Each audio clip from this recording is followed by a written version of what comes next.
সবেমাত্র স্বৈরাচারী সরকারের পতন হয়েছে।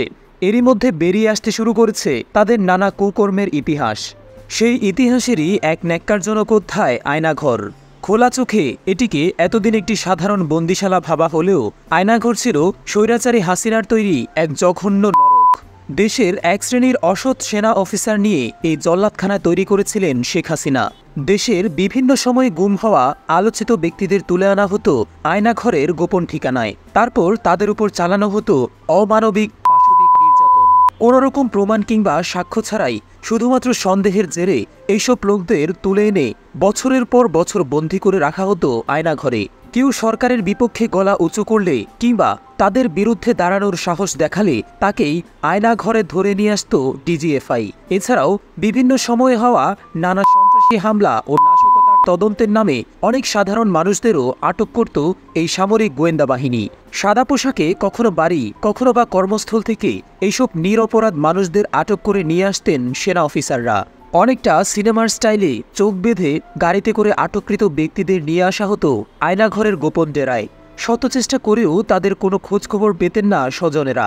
আয়নাঘর থেকে মুক্তি পাওয়া দুইজন ভুক্তভোগীর বর্ণনায় উঠে আসে আয়নাঘরের লোমহর্ষক সব আলামতের কথা। তাদের ভাষ্যমতে আয়নাঘর জায়গাটি হল মূলত একটি আন্ডারগ্রাউন্ড এরিয়া। ৩০টির মতো সেল রয়েছে এই জায়গায়। ৪ দেয়ালে ঘেরা সেলগুলোর শুধু একটি বাতি ছাড়া আর কিছুই থাকতো না।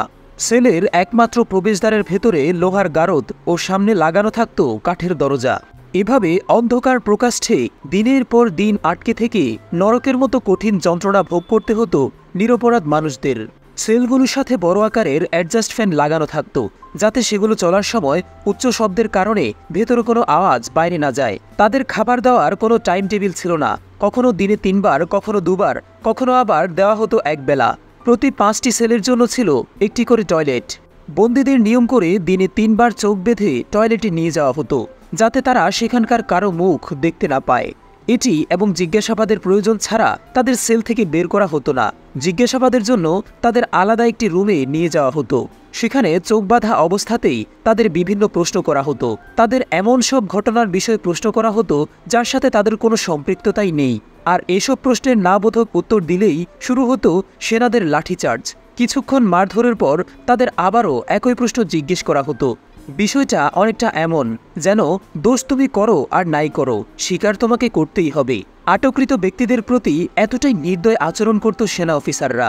দীর্ঘদিন অত্যাচারের পর কেউ কেউ আয়নাঘর থেকে ছাড়া পেতেন, কাউকে আবার মিথ্যা মামলায় ফাঁসিয়ে পাঠিয়ে দেওয়া হতো কয়েদখানায়। ছাড়াপ্রাপ্ত এক ভুক্তভোগীর ভাষ্যমতে সেল এবং টয়লেটের দেয়ালগুলোতে কেউ ফোন নম্বর, কেউ নিজের নাম, কেউ আবার বাঁচার আকুতির কথা লিখে রাখতেন। তার কথা অনুযায়ী পুরো দেয়াল জুড়েই এসব বার্তা দেখা যেত।